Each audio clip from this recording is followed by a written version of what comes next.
That was really funny. Our mission is very defined. You need builders. I stopped looking at people on the spectrum of far left or far right. It's not exactly helpful. I've started defining people as builders or destroyers. They're gonna ask us some questions, and then we're gonna answer. We need you to do it. Yeah. Thank you for being here today. Yeah. God bless you. Keep up the good work. How about that? Governor Spencer J. Cox, the man that took on 25 big jobs. Everyone, the quest for the previous governor. Oh my God, do we have Steve Young? Joined by the Fudge. Chief Business Officer of Silicon Slope, Steve Young and John Bauer. So what do we do about this? Do we let the girls talk or do we let the guys talk and you guys stay here? You make the call. I say we talk. Okay, well then let's let Van Halen go down and we'll go. Yeah, we're ready to go. Hi, my name's Joel Smith and I'm with Accelerate Inspirability and Audicon. I have some lovely guests today and we'd like to be able to introduce them one by one. Hi, Christy Holt with And- Vibonics. Brenda Anderson with Jipe. Don Willett with SmartMomGig.com. And Trina Limpert with Rise Next Corp and the nonprofit techmoms.org. Look, I'm a resident of California. The reason each of you are here is because Christy Holt but if and I had a wonderful opportunity to meet on March 7th last year. I remember that day because it's my mother's birthday. Remember I told you it was hungry? She had this idea that she'd been working on, and it was the ability to utilize voice to be able to create therapeutic responses. She has now launched her company, Vibonics.com, for that. Brenda, we met at 1 Million Cups, I believe, on May 15th or 16th. I can't remember the exact date. But you had just done the release in August. You tried to get with me numerous times, but I was very busy at that time, and I want to apologize because I do try to be able to follow through with people when they ask for my advice. But we'll talk about this in a second. Could you introduce yourself just a little bit? Yeah, I am Brenda Anderson. I founded a company called Jipe, and Jipe is a job search platform designed for entry-level job seekers. So Gen Z, teenagers, looking for their starter jobs. That is our focus, and we have a really interesting tech that is easy to use and fast and makes a lot more sense for this generation. Did I completely blow through your opportunity to say anything? Or did I just make you nurturely and go like this? I would like you to just say that. I'm supposed to give you that opportunity. Will you take the mic, please? So my name is Christy Holt, and we quantify emotional intelligence using voice analysis AI, and it increases performance, decision making, better relationships, better managers, and leadership. And we focus on helping corporations increase their emotional intelligence. Then there's this Don Willett. He comes later, man. You guys have no idea who's standing next to you. Don, get that down just a little bit. Sure. Hi, so I gotta introduce you, My then you can say your thing. I didn't say who you are yet. I mean, come on. My friend Judy Flemings introduced me to Don in June. I can't remember the exact date. But she had this idea that her friend in Denver could benefit from working with her. Boy, was she wrong. But with that, could you introduce yourself and tell me who you are? absolutely. So I'm Don Willett, the founder of SmartMomGig.com. We have a platform that enables communication and trust for the new workforce, so for freelancers. And we support women. We go out and we find these women who need a new work opportunity, and we match those on the other side with customers who we help to realize huge cost savings by not having to hire in the traditional manner.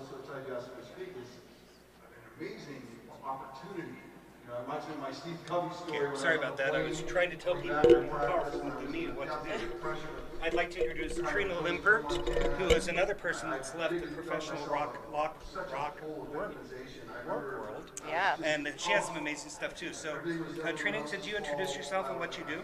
Yeah, I've actually been in the tech industry for 30 years, so I've had an amazing career of time as a network engineer in technical sales, in DevOps, in product management, and project management, and actually did my computer science degree 25 years ago. So I've been very passionate about seeing more women in the tech industry, and left my last corporate job at Oracle about 2 years ago as we founded and launched techmoms.org, an organization that helps women transition into the industry regardless of where they're at in their life or life experience, whether it's return to work or existing workforce transitioning.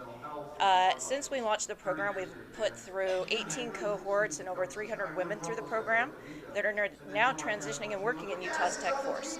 So we're looking to scale that, broaden it, and need everybody's support in being able to hire and provide those entry-level internships positions for women in our community. Fantastic. Now we have the last question, and we have an unfortunate instance because everybody that we're going to say with what you need happens to have an appendage you don't. Because there's this big problem with disparity with female angels and capital and access to that. And I know that there's people here that are trying to work towards that. But the 5 guys that we're talking to that might be able to help you with what you need doesn't include a woman. And I want to acknowledge that and apologize for that. So Trina, what do you need? Well, interestingly enough, I'm starting to get involved in the angel space with venturecapital.org coming up, so I'm looking to broaden into that space and hopefully be talking to you. So we're getting more women in it, so there'll be more of a standing to represent, but really excited. I think from an investor, the portfolios and the companies you're working with, look at, do you have entry-level positions? Can you work with us to help get those pathways for women to be able to get in? One of our biggest issues is identifying internships, education pathway, projects, being able to build out their portfolios and get that experience. So when we get a request in 5 to 7 years from now and they're saying, I need a senior software developer, we now have them. And until we start doing that work today, we're not going to be able to get there. Okay, and for you, what do you need? So thank you for the opportunity to speak with you. We need, not only are we here looking for venture capital, but we're also looking for clients and we're looking for support overall. So whether you're suggesting moms come and work for us or you're somebody that can bring additional business our way, that is what we're looking for. We actually have a contract right now with a major insurance company, some that are coming up with multiple tech companies. I have a government contract that's going to be coming up in January. So we are scaling. I'm looking for folks to help us scale and then additional funding in order to help us market and get us up to scale. And Brenda? So with my company and where we're at, we're very early stage and our product is deployed, and at this point what I'm really looking for is to grow my network on the marketplace that I've built. And one of the most critical pieces in order to do that is to bring in capital. So I am raising a pre-seed round right now. I have $100,000 committed, and I'm looking to reach at least $500,000, and that money will help us grow the network. So we are going to add more students to our platform to be looking for jobs in high schools and in colleges, and then also bringing the businesses to the platform. So the funds will be used in that way. Connections to businesses, especially in Utah, because that's where our pilot program is, would be fantastic so they can list their entry-level jobs on the platform. So those are probably the biggest needs that I have today. Okay. So we've been in business for about 5 years. A lot of research and development have been really dialing this in. We now have our own AI, we have our own platform, we have amazing products in the market. We are looking to just spread it out and get more customers, focused on revenue. And I think revenue is the best next step for us. And we've done more in the last 2 months than we have in the last 2 years, so we're excited about that. So our needs are, well, I haven't told you about a nonprofit that we started as well for teens and young adults to thrive mentally and emotionally through conscious awareness.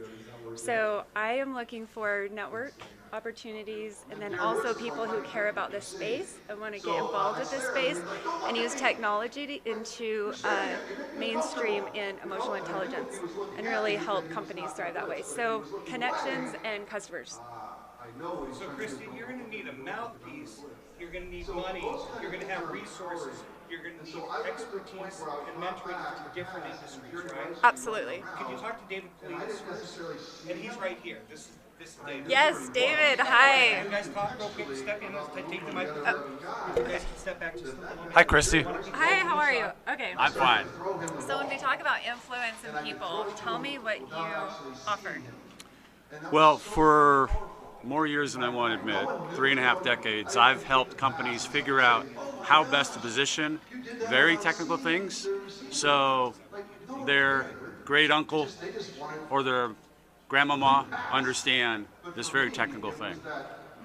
So when you're talking about vibonics and emotional intelligence and how to understand why that matters and how that can help not just the individuals, the employees, but also their bosses and their partners and their clients, that's kind of a, why do I care about that? And so messaging that is actually really critical. I actually agree. I feel like Forbes and a lot of Harvard has come out with some really cool things to really help us understand emotional intelligence. Our innovation is to actually show you your emotional intelligence through your voice. So how would you do it in that way? The easiest way for something like this, I think, would be to actually show somebody, right? It's one thing to read something. It's something else to actually see it happen. And so depending upon how Vibonics technology works, if you could show colors or graphs to show, oh, this person's really animated, or this person's kind of down and everything, that would actually be very interesting to show that. Can you do that in real time? So we do it in real time, Okay. and we show 4 different areas. Oh, we're passing? Oh, okay. So, can we talk more? Sure, I have a full-time job, but maybe on this side we can talk. And how do you feel really quick about teens and young adults and increasing their emotional intelligence?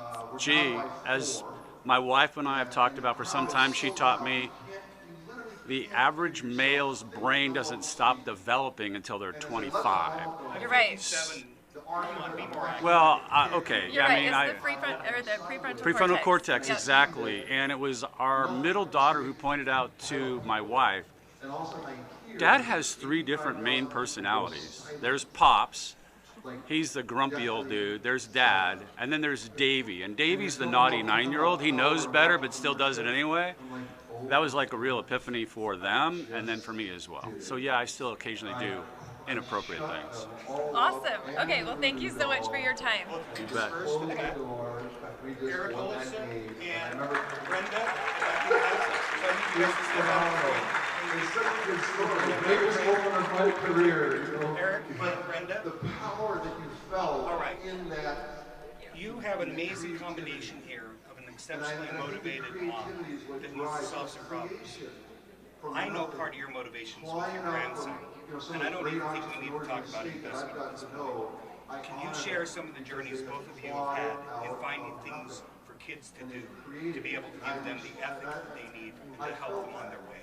And I know that that's such a place of empowerment. Yeah, I love that, and I think I obviously very passionate about getting teenagers into the workforce. I feel like they learn skills that they need to grow and develop and make them functioning adults and contributors to society and the economy. And I also feel that the current solutions in place to help them find the right jobs are really not there.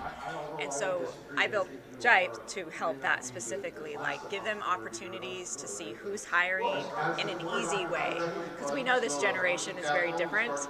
They want their technology to be very fast and easy to use and intuitive, and a lot of the job search platforms out there are not that way, and they don't have patience for it. So if we can provide them more solutions at their fingertips, I think they're more likely to look and explore their options in a much more interesting way for them. Couldn't agree more. Coming out of the pandemic to that problem, that situation has been significantly exacerbated by the pandemic. Now we have over us, mental health. It's such a big deal. My wife and I, on the giving side of our lives, we're spending time with disadvantaged communities. It's even dramatically worse, where in the case of our 13-year-old grandson, non-speaker, he will need care and assistance for the rest of his life. And that's the situation for, 2 out of 100 people basically in the population. But then it's even more profound, right? Because the other thing with the disadvantaged people is at age 21, they fall out of every known government program and they fall into the basement of their parents or their caregiver's home, potentially for a long time. And so we're looking at all kinds of ed tech, job tech, and in our own case, as I mentioned earlier with Audicon, the only way we can help someone on the spectrum succeed inside of a corporation is to eliminate everything that corporation has ever known about HR, like starting with the interview. Just doesn't work with someone on the spectrum. So we found that we have to create a 24/7 life and job coaching function for everyone that's on our team. But anyways, there's a multitude of opportunities to be looked into. But yeah, big deal. Sure. I think there's a lot of work to be done for this diversity and inclusion space, for underprivileged communities and those who need help, like who have learning disabilities or other types of disabilities, for sure. And creating platforms that allow them to still be able to not be excluded, like really have that inclusion piece built into the technology. Yeah. And I think it's possible, and I think that we can make strides doing it. So the other side of my world is we have an incubator that, let's just say when a parent has an autistic kid, they're kind of all in. And if those parents are like husband and wife professors at MIT, they probably have a thought or two about what might be the art of possible. And so new ideas and innovation, therapy, and discovery is happening in this space, in this neurodiverse space. So we're also running through a group called Multiple, an incubator for very, very early stage stuff. So I look at decks all day long of like really, really cool tech. And I urge you to take a look at joshin.com as one example. Okay. And I can send you a lot more information on that. Great. I would love to take a look at that. Eric Gullifson and Brenda Anderson. Beautiful. You get to serve. Thank you. Ted McAleer, not Scheffler, as well as Trina Limpert. I can't have a retort there. I'm just going to shut up and let you guys talk. I wanted to start by just responding to some of that topic that came up because it's relevant in multiple ways. I mean, we're talking about women in the workforce, we're talking about moms, but a lot of these moms are caring for autistic children. I have a lot of the women in my program right now that are struggling, and the reason why they're coming into tech is because it gives them the flexibility to care. Right? Remote working enables a lot of these women that haven't had opportunities to be able to work and provide for their family and care for their family at the same time. And I think there's a mindset shift that needs to happen, that you can do both. It's not an or. I mean, we had 4.5 million women leave the workforce in November of 2021 because they felt like it was an or. It's either I work or I care for my family. And I think there's this important intersection of understanding and that it can be done, and enabling and creating leaders and companies that support that. So I don't know if you've had any perspectives on that or how to enable that and within this workforce. Yeah, so a couple of things. First of all, you mentioned that you're participating with venturecapital.org and you'll be part of the We Rock group next week. Yes, so, very excited about that. Super excited about that myself. I think it's important to recognize that our good friend Tara Spalding has just joined venturecapital.org and is going to bring more programming to things like this that you're talking about. Right.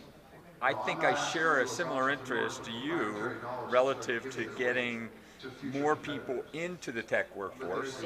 I've been in tech for 23 years here in Utah, and my focus has actually been on 8th grade through 12th graders having the skills to help early stage entrepreneurs, right? So whether it's moms at home that are trying to take care of kids, whether it's 8th graders through 12th graders that are bored in the traditional schooling system and want experiential learning, there's something we all got to appreciate, and that is in these bootstrapping early stage companies, any resource can be a good resource. Absolutely. It gives experiential learning and resume building experiences experiences to the moms or to the young people, and then enables them to broaden their horizon and maybe become an entrepreneur, the next time themselves, right? So, exactly. The example is one that I was actually just talking about with a company just this last week, which was they were saying we really focus on K through 12, which is really, really important.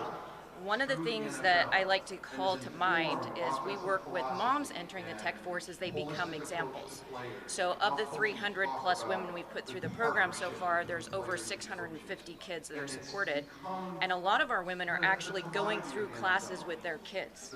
Right. So they're, and you think about having that role model in the home and the social and economic impacts of that, like how do you really hit K through 12? Look at the parents. Like, how do together? So I think both of those things put together can really make a difference. Well, and the key I've noticed, you and at least 3 of the other ladies that were on the panel up here today all have a nonprofit as a side hustle while you're working on your, for-profit company. And I think that's a really great way to amplify these issues. And that is, as Clint Betts said yesterday, that's where we become uncompetitive with each other, right? Yeah. When we get our particular nonprofits together and focus on, some of these macro issues like getting more people into the, tech workforce and empowering people, whether it's a stay-at-home mom or whether it's a student, right? Yeah, there's definitely a power in that community, and I have to say I've been very, very grateful to be in this community that has supported us like they have, and there is a need for all of these organizations. We partner with the higher education system, our tech community, the industry, as well as our government programs, as well as many nonprofits. And we couldn't do this all alone. So I think that power of pulling together and everybody getting involved is how we create change. Yeah. Well, I hear the clapping in the background for Steve Young. That's not clapping for us, but maybe that's they are. Maybe that's a cue to move on to the next group. If I were to do Joel Meister talk and carry on some of these subjects, would you all have come to a podcast if I were to do something like that? Absolutely. Yeah. No, disperse them. We'll talk about it. Okay. Thanks, Joel Meister. Here we go. Absolutely. David Sinclair and our friend Don Willott. We're going to lower the microphone if you Yeah. don't mind. With 2 T's. We are getting tight, but Chris's co-people are not there, so we're going to keep going with this cohort until John and Tyler Richards show up. Okay, you're new to Utah.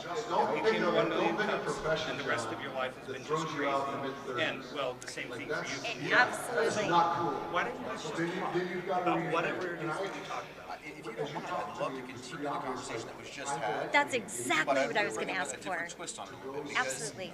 if I look at my organization today, we don't have headquarters. Everyone works from home. So my entire organization works from home. And I was actually just sitting there running my calculator. You saw me doing that. Over 70% of people who work for my company are stay-at-home parents.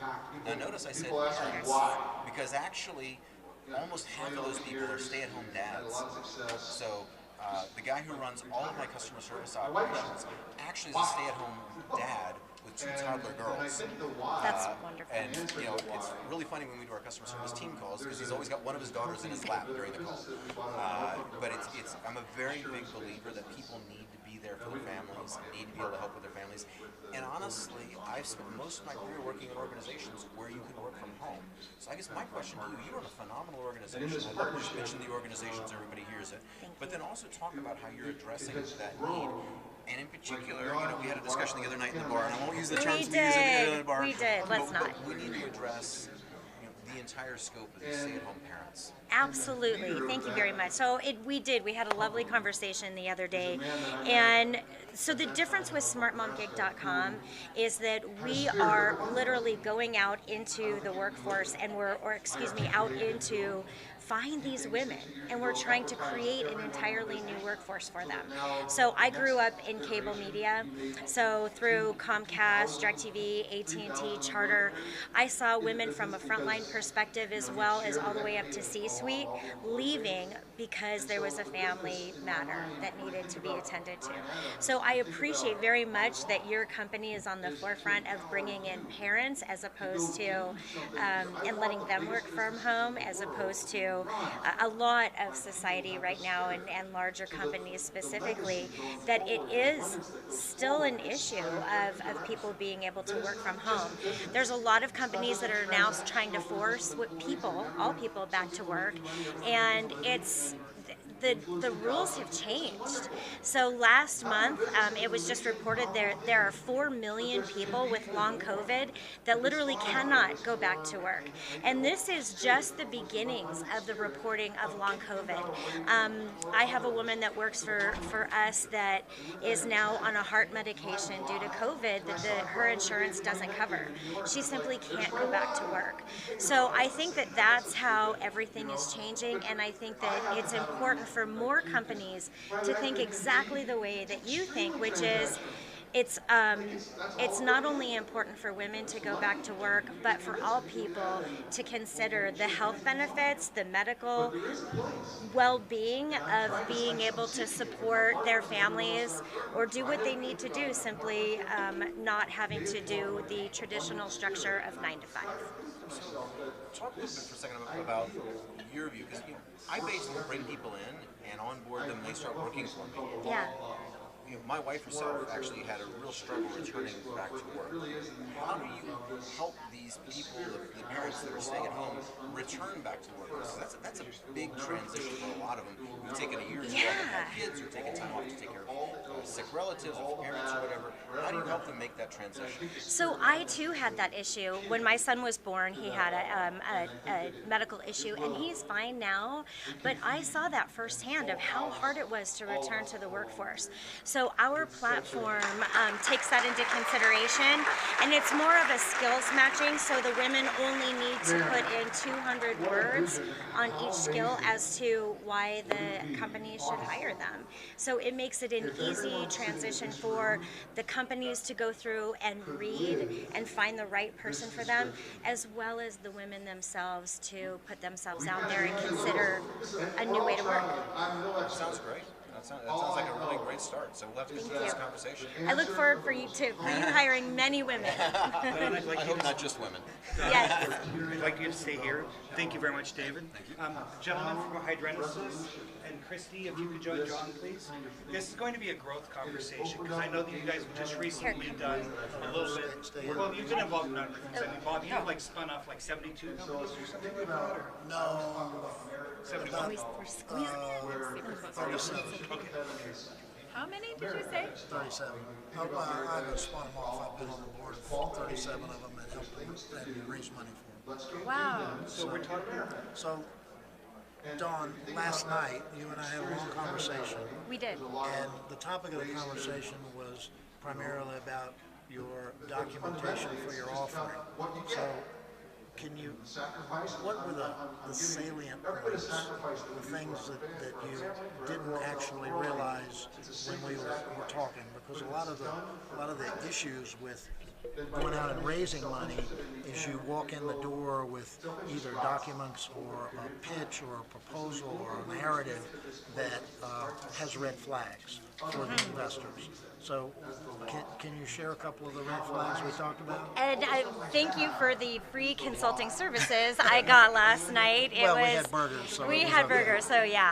Let's make this rapid fires. We have the next segment at 10:30. So let's talk growth in 20 seconds. So what? 120 seconds growth. All right. I can assure you can. All right.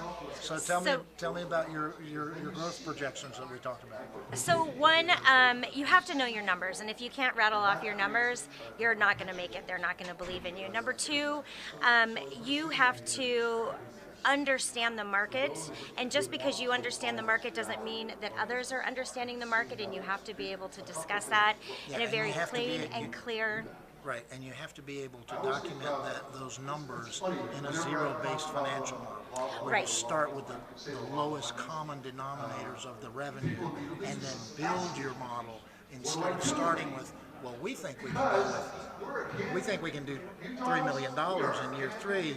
How do we make those numbers fit? And that was my number 3, was really getting to that point of starting from the zero base, so that if you're pitching and a potential wants to move the numbers around because they don't believe in your numbers, if you start with the zero base, they can change the numbers and it won't change your model. If So you have a variable-driven model Yes. and it's zero-based, then you can change those variables with the prospective investor and go from there.